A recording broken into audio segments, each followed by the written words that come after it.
আপনার বান্দা বান্দী হেফাজতের দায়িত্ব নিলেন না। আমি রব্বুল আলামিন আপনাকে ঘোষণা দিলাম, জানিয়ে দিলাম, হাবিব আপনি জানিয়ে দেন, এই পৃথিবীর জমিনে যদি কোনো তালবে ইলম কোনো কবরস্থানের পাশে দিয়ে একবার হেঁটে যায়, ওই কবরের মধ্যে যত বড় আযাব হোক না কেন, আমি রব্বুল আলামিন 40 দিনের জন্য ওই কবরের আযাব মাফ করে দেব। এটার মধ্যে কি কম ফজিলত? শুধু ছাত্রটা কিছু তেলাওয়াত করা লাগবে না, এই মাদ্রাসার তালবে ইলমটা শুধু কবরের পাশে একবার হেঁটে যাবে, আর হেঁটে যাওয়ার কারণে আমার আল্লাহ 40 দিনের জন্য ওই কবরের আযাবগুলি মাফ করে দেবে। আগামী দিনে শুধু সেদিন থেকে ওই তালবে ইলমটা মাদ্রাসার ভিতরে বসে শিক্ষকের কাছ থেকে দর্শ নেয়, সবক যখন নেয়, আউযু বিল্লাহি মিনাশ শাইতানির রাজিম, বিসমিল্লাহির রহমানির রহিম, এতটুকু আওয়াজ বলতে যতটুকু দেরি হয়ে যাবে, হুজুর আপনি জানিয়ে দেন আল্লাহ রাব্বুল আলামিনের পক্ষ থেকে বাজেট করা হলো, আপনার ওই তালবে ইলম উম্মতের যদি দাদা দাদি কবরে থাকে, আমি রব্বুল আলামিন সেদিন থেকে তার দাদা দাদির কবরের আযাব মাফ করে দেব। এই জন্য এই মাদ্রাসার সব ক্ষেত্রে সাহায্য সহযোগিতা করার দরকার আছে না?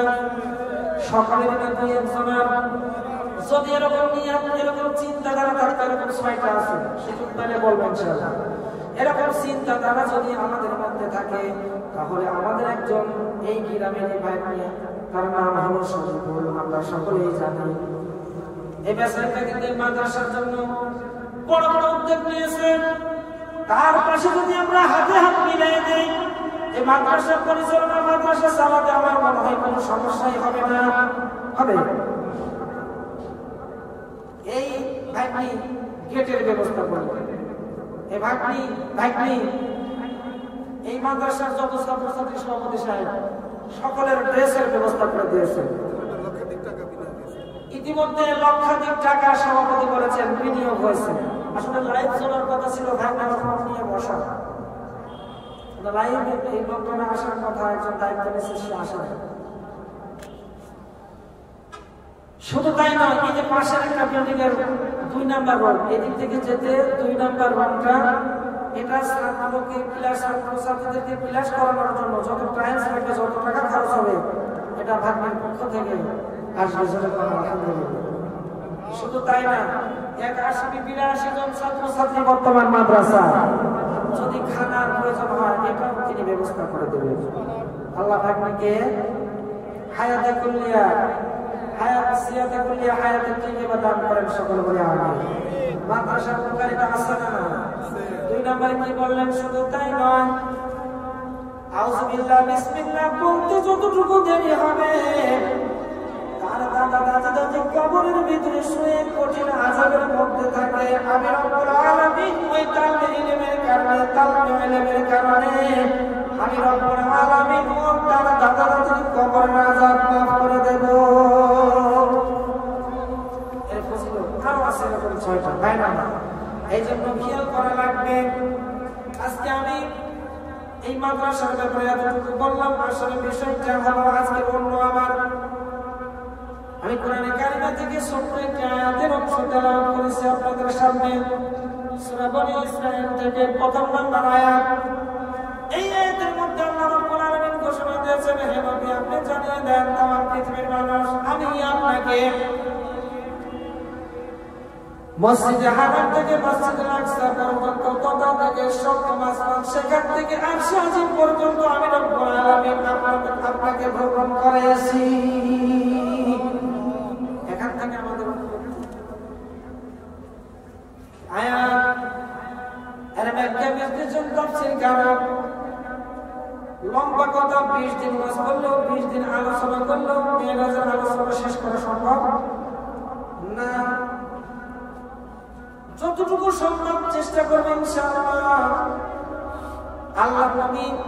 আল্লাহর নবীকে উদ্গমন করাইছেন আল্লাহ সপ্তম আসমান থেকে আরশ আজিম, সপ্তম আসমান থেকে সিদরাতুল মুনতাহা, আরশ আজিম পর্যন্ত। এত একটা সফরের পিছনে আমার আল্লাহর বিশাল বড় একটা চিন্তাধারা ছিল। চিন্তাধারা থাকার কারণে আমার আল্লাহ পৃথিবীর ময়দানে কোন মানুষের দ্বারা যেটা সম্ভব না, কোন বিজ্ঞান দার্শনিকের দ্বারা যেটা সম্ভব না, আমার আল্লাহ সেটাকে সম্মান করে আমার আপনার নবীকে এই জমিন থেকে আল্লাহ রাব্বুল আলামিন সপ্তম আসমান ভ্রমণ করে সিদরাতুল মুনতাহা আরশ আজিম পর্যন্ত ভ্রমণ করেছেন। জোরে বলুন আলহামদুলিল্লাহ। সেখান থেকে আমাদের জন্য আল্লাহর নবী আল্লাহর সঙ্গে কথাবার্তা আলাপ আলোচনা করার পরে কয় বছর? আমরা অনেকে জানি কয় বছর? 27 বছর একাধারে বন্ধুর সঙ্গে কথা বলেছে, কোনো বিরতি নাই। শুধু তাই নয়, আল্লাহর নবীকে যেদিন রাত্রিকালীন ভ্রমণ করাইতে আল্লাহ আসরা বিআবদিহি লাইলাম মিনাল মাসজিদিল হারাম, রাতের অন্ধকারে মসজিদে হারাম থেকে মসজিদে হারাম মতান্তরে বিবি উম্মে হানির ঘরে বিষয়টা কিতাবের মধ্যে এরকম এসেছে। আল্লাহ রাব্বুল আলামিন ডাক দেওয়ার না জিবরাইল দেরি করো না, যাও আমার হাবিবের কাছে। কেন আল্লাহ? যাও আমার হাবিব এখন বিছানায় ঘুমায় থাকলে হবে না, আমার হাবিবকে আমার বন্ধুকে আমি আমার বাড়িতে নিয়ে এসে নিজে সামনাসামনি কথা বলতে চাই। জোরে বলুন আলহামদুলিল্লাহ। আমি নিজে কথা বলবো। হযরত জিবরাইল আসলেন, লম্বা কথা। হযরত জিবরাইল আসলেন, আসার পরে দেখলেন আল্লাহর নবী ঘুমিয়ে পড়েছে। জোরে বলুন আলহামদুলিল্লাহ। হযরত জিবরাইল আল্লাহর নবীকে ডাক দিতে চাইলেন। কত সম্মানী মানুষ, ডাক দিতে গেলেন। ডাক দিতে গিয়ে মনে করলেন আল্লাহ যে রাসূলকে সৃষ্টি না করলে আমি জিবরাইল সৃষ্টি হতাম না। এত সুন্দর ঘুমের মধ্যে তোমার বন্ধুকে আমি কেমনে ডাক দেই? আমার কি বেয়াদবি হবে না? রব্বুল আলামিন ডাক দিয়ে বলেন, জিবরাইল বেয়াদবি তুমি করো না। আমার হাবিবের পায়ের সঙ্গে তোমার দাড়ি মুবারকটা দিয়ে হালকা করে ঘষা দিয়ে দাও। ঘষা দিতে যতটুকু দেরি হবে আমার হাবিব জাগ্রত হতে অত দেরি করবে না। জোরে বলুন আলহামদুলিল্লাহ।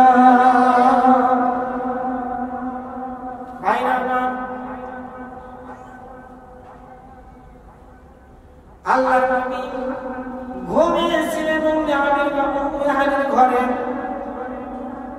সেখানে আল্লাহ ওয়াদার পায়ে হযরত জিবরাইলের দাড়ি মুবারক দাঁড়ায়। আল্লাহর নবীর পায়ে যখন আস্তে করে আলতো করে হালকা করে যখন একটু কুরকুরি দিয়ে দিলেন, সুসুরি দিয়ে দিলেন, আল্লাহর নবী জাগৃত হয়ে গেলেন। জোরে বলুন আলহামদুলিল্লাহ। এভাবে দেরি কইলেন না। আল্লাহর নবী ওখানে হযরত জিবরাইলকে একটা প্রশ্ন করলেন, জিবরাইল ভাই তুমি আমাকে ডাক দিলে তো পারতে, তুমি আমাকে ডাক দিলে না। তুমি তোমার দাড়ি মুবারক দাঁড়ায় আমার পায়ে কেন আঘাত করলে, আমাকে কেন ছোট করলে? হযরত জিবরাইল আল্লাহর নবীকে ওই জায়গায় একটা ওয়াজ শোনায় দিল, ইয়া রাসূলুল্লাহ ইয়া হাবিবাল্লাহ, আপনি পৃথিবীতে আসার আগমন ঘটার পূর্ব মুহূর্তে আমি হাজার হাজার বছর আগে আল্লাহ রাব্বুল আলামিন আমাকে সৃষ্টি করেছে। কিন্তু আমি একটা আওয়াজ পাই, মুহাম্মদ দীর্ঘদিন আমি আমার রবের কাছে, আমার সৃষ্টিকর্তার কাছে আমি জানতে চেয়েছি কে সে মুহাম্মদ। আল্লাহ যদি তোমার মধ্যে তার নাম থাকে তাহলে তো তুমি সাধারণ কেউ নয়, তোমার সাধারণ কোনো বন্ধু নয়। তবে আমার আবেদন থাকবে বন্ধুর সঙ্গে জীবনে একবার হলেও আমার সঙ্গে দেখা করায় তুমি। বুঝা যাচ্ছে কত দামি নবী? একটু ওয়াজটা শুনেন ভালো করে। আল্লাহ রাব্বুল আলামিন আমাকে সেই কবুল করে নিয়েছেন। আমি আল্লাহর অর্ডারে আপনার কাছে এসেছি। আর দেরি করেন না, দ্রুত গতিতে ওযু করে নেন, আপনাকে এখন রওনা হতে হবে। আল্লাহর নবী জিজ্ঞেস করলেন, ভাই জিবরাইল এই মুহূর্তে এই রাত্রির বেলা আমি কোথায় রওনা হব? হযরত জিবরাইল বললেন, ইয়া রাসূলুল্লাহ ইয়া হাবিবাল্লাহ, চিন্তার কোনো কারণ নাই, টেনশনের কোনো কারণ নাই। আল্লাহ রাব্বুল আলামিন এই মুহূর্তে আপনাকে ডেকেছে। জোরে বলুন আলহামদুলিল্লাহ। আল্লাহ নবীকে ডেকেছে, আল্লাহর অর্ডার, আর কোনো কিছু তো নাই, এখানে কোনো প্রশ্ন নাই। আল্লাহ নবী দ্রুত গতিতে রেডি হয়ে গেলেন। এই আসমানের নিচ হবে না বলা, আল্লাহ রাব্বুল উঠায় নেওয়া হয়েছে। জোরে বলেন আলহামদুলিল্লাহ। আমরা সেই গল্প শুনি, জিবরাইল ডাকে বলে, খুলে দাও আসমানের দুয়ার। আমরা শুনি নাই? এসেছেন নবীদের সরদার করিতে আল্লাহর দেদার না, কথাটা এরকম না। আল্লাহর নবীর শুভ আগমন উপলক্ষে আল্লাহ রাব্বুল আলামিন প্রথম আসমানের দরজা প্রথম আগের থেকে খুলে রেখেছে। আল্লাহ নবী হাজির হয়ে গেলেন প্রথম আসমানে। দেখলেন একজন জ্যোতিষময় পুরুষ, সভাপতি এরকম বিশাল সুন্দর আসন, একজন জ্যোতিষময় পুরুষ বসে রয়েছে। যেরকম আলহামদুলিল্লাহ, বিশাল একটা মানুষ বসা। আল্লাহ নবী ডাক দিয়ে জিজ্ঞাসা করলেন, আকি জিবরাইল, মান হাজার রাজুল মান হাজার। এদিকে এই ব্যক্তিটা কে? এত সুন্দর চেহারা, বিশাল সিংহাসন জোড়া বসা, এই ব্যক্তিটা কে? অর্থাৎ জিবরাইল বললেন, ইয়া রাসূলুল্লাহ, আপনি কি এই ব্যক্তিকে চেনেন না? আপনি এই ব্যক্তিকে চিনতে পারেন নাই? আল্লাহ নবী বললেন, এই দেশে কি আমি কোনোদিন এসেছি? আসলে আমরা যখন কোনো নতুন এলাকায় যাই, ওই এলাকার লোকজন চিনি আমরা। কেউ যদি পরিচয় করে না, তাহলে চিনতে পারি অমুকের অমুক, অমুকের অমুক। অর্থাৎ জিবরাইল বললেন, ইয়া রাসূলুল্লাহ, হাবিবাল্লাহ, আপনি চিনেন না? এটা হলো আদি পিতা হযরত আদম আলাইহিস সালাম। জোরে বলেন আলহামদুলিল্লাহ। আর হযরত আদম আলাইহিস সালাম যখন কথাটা শুনলেন, সঙ্গে সঙ্গে দাঁড়িয়ে গেলেন, কি মুহাম্মদ? জোরে বলেন আলহামদুলিল্লাহ। দাঁড়িয়ে গেলেন। বাপটার ভিতরে একটা সম্পর্ক, কৌশল, কথাবার্তা বিনিময় হলেন। এই কথার মাঝে অনেক ঘটনা রয়েছে। আল্লাহ নবী অবাক নজরে আদম আলাইহিস সালামের দিকে তাকিয়ে রয়েছে। আদম আলাইহিস সালাম আমাদের আদি পিতা, অবাক নজরে মুহাম্মদ সাল্লাল্লাহু আলাইহি ওয়াসাল্লামের দিকে তাকিয়ে রয়েছে। জোরে বলেন আলহামদুলিল্লাহ। তাকার পরে হযরত আদম আলাইহিস সালাম বলতেছে, বাজান রে, আজকে কত হাজার বছর তোমার আমার এই সন্তানের মুখে একটা নজর দেখার জন্য আমি হাজার হাজার বছর ধরে এই সিংহাসনের উপরে বসে আছি। জোরে বলেন আলহামদুলিল্লাহ। আর আমরা আধা ঘন্টা, 1 ঘন্টা, 2 ঘন্টা, 3 ঘন্টা, একটা রাতের জন্য বসতে পারি না। আল্লাহ ভাই, আল্লাহ নবী ডাক দিয়ে বললেন, আব্বা, আপনি কেন আমার জন্য এত সময় এই জায়গায় সিংহাসনের উপরে বসে আছেন? আপনি তো বিশ্রাম করতে পারতেন। হযরত আদম আলাইহিস সালাম বললেন, মুহাম্মদ, আমার সন্তান, আমাকে যখন আল্লাহ রাব্বুল আলামিন আসমান থেকে জান্নাতের মধ্যে থেকে যখন এই দুনিয়ার ভিতরে ফেলে দিয়েছিল, আমি আদম আলাইহিস সালাম 350 বছর কেঁদেছিলাম। এই কাঁদার মধ্যে কোনো বিরতি ছিল না। একাধারে আমি 350 বছর এই দুনিয়াতে কেঁদেছিলাম। তোমার মা এক প্রান্তে আর আমি এক প্রান্তে। 350 বছর কাঁদার পরে আর হঠাৎ করে একদিন দেখতে পারলাম কাঁদলে পারে চোখের মধ্যে পানি আসে না। এখন কাঁদতে গেলে শুধু চোখের মধ্যে দিয়ে চোখের ভিতর থেকে রক্তের ফোঁটাগুলি পড়ে যায়। আল্লাহর ডাকতে বললাম, ফজরের পূর্ব মুহূর্তে রব্বুল আলামিন, এতদিন চোখের মধ্যে পানি ছিল, কেঁদেছি, কোনো সমস্যা হয় নাই, কিন্তু এখন হঠাৎ করে দেখতে পেলাম কাঁদলে পারে আর চোখের মধ্যে পানি আসে না। কাঁদলে পারে চোখের মধ্যে পানি আসে না। এখন কাঁদলে শুধু চোখ হৃদয় দিয়ে রক্ত বাইর হয়। আল্লাহ 350 বছর কাঁদলাম, আমার কান্না কি তোমার দরবারে কবুল হবে না? হযরত আদম আলাইহিস সালাম চোখটা বন্ধ করে যখন এরকম ভাবে আল্লাহর কাছে দরখাস্ত করলেন, দরখাস্ত শেষ হয়ে গেল।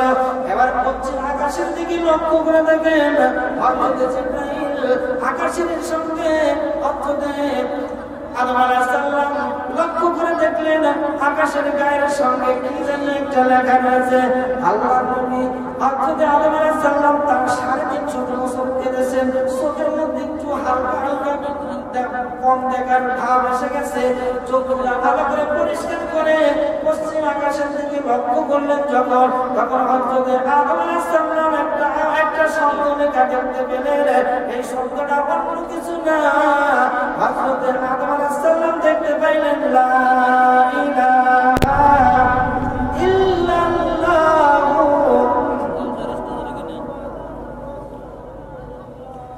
সাল্লাল্লাহু আলাইহি সাল্লাম বাজার নামার ভাইরা এই আওয়াজটা তেলাওয়াত করে চক্ষু খুলে দেখলো আওয়াজটা তেলাওয়াত করতে যতটুকু সময় দেরি হয় না মা হাওয়া আলাইহিস সালামকে আল্লাহ রাব্বুল আলামিন একাকিত করে কাছাকাছি করে দিতে দেরি করেন নাই। এই নবীর জন্য আজকে রাতে একটু সময় দেব, আমরা দোকানপাটে বসা ঠিক না ভাই? বসলে ক্ষতি না লাভ? এই কথা বলতেছে আদম আলাইহিস সালাম তার সন্তানের কাছে, সন্তান রে যখন দেখলাম এই লা ইলাহা ইল্লাল্লাহ তার পাশে মুহাম্মদুর রাসূলুল্লাহ, আমার তখন একটা অপশন আমি খুঁজে পেলাম যে এই নামটার মধ্যে অবশ্যই কোনো মারিফত হাকিকত থাকতে পারে।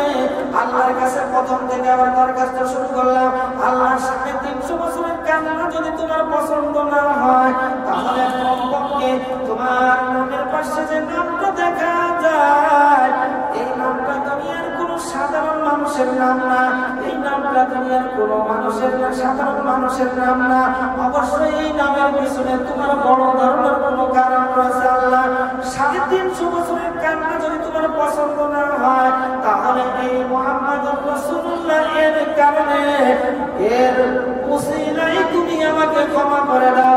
জোরে বলো আলহামদুলিল্লাহ। কথাটা বললেন যতটুকু সময় লাগলো, হাওয়া আমাদের মা হাওয়া আলাইহিস সালাম আল্লাহর নবী হযরত আদম আলাইহিস সালামের কাছে আসতে দেরি করলেন না।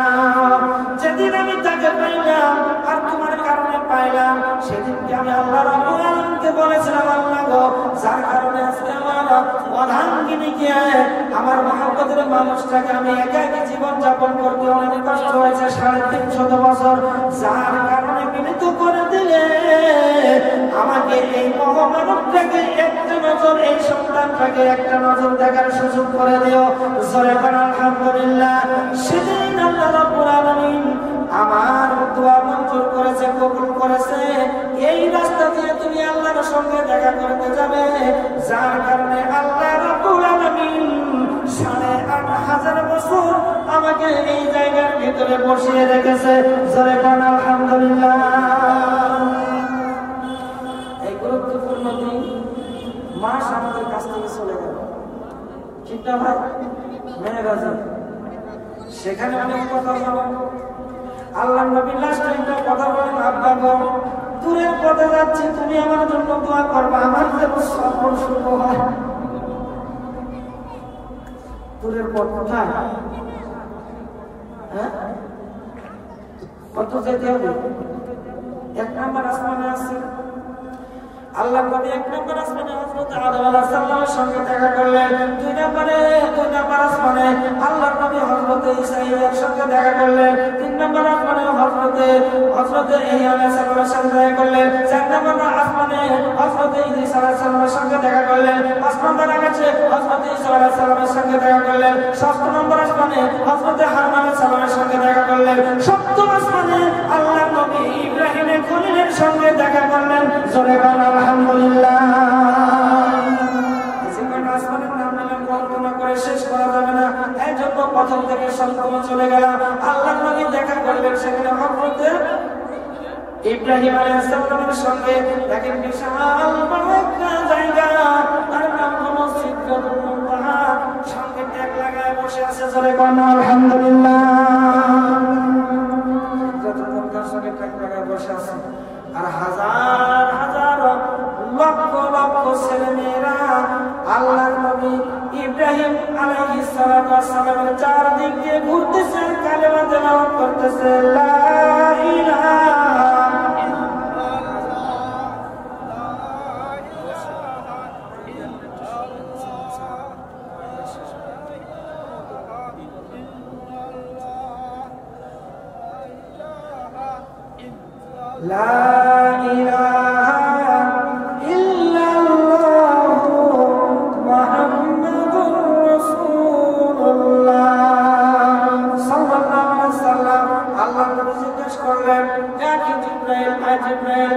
লক্ষ লক্ষ কোটি কোটি ছেলে নিয়ে না এই জ্যোতিষময় পুরুষের চারপাশ দিয়ে ঘুরে আর কালেমার জিকির করে পুরুষটাকে। জোরে বলো আলহামদুলিল্লাহ। আল্লাহ রাব্বুল আলামিন পুরুষটাকে সেই দিন সপ্তম আসমানে আল্লাহ নবীর সঙ্গে পৌঁছা করিয়ে দিয়েছে মিল্লাত আবিকুম ইব্রাহিম ওয়া সাম্মাকুমুল মুসলিমিন। আল্লাহ রাব্বুল আলামিন সেখানে পরিচয় করে দিয়েছেন। হযরত জিবরাইল আলাইহিস সালাম বললেন, ইয়া রাসূলুল্লাহ, হায় আল্লাহ, আপনি কি চিনেন না এটা হলো জাতির পিতা হযরত ইব্রাহিম খলিলুল্লাহ। জোরে বলুন আলহামদুলিল্লাহ।